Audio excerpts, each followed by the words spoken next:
In this video, I'm going to show you how you can easily back up WhatsApp chats. Be sure to watch the video to the very end so you don't make any mistakes, and of course do not forget to like this video and subscribe to my channel. Thanks guys. So let's get started, and first off, open up WhatsApp app, then go to settings, chats and chat backup.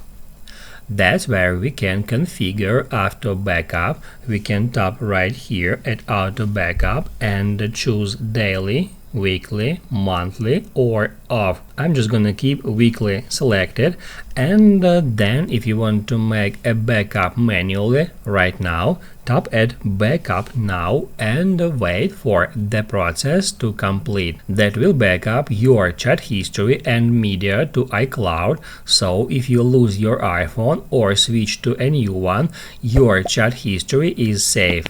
You can restore your chat history and media when you reinstall WhatsApp. Now you can write down in the comments below if you have any questions about the tutorial. Hit the like button if you liked that video, and see you in the next one.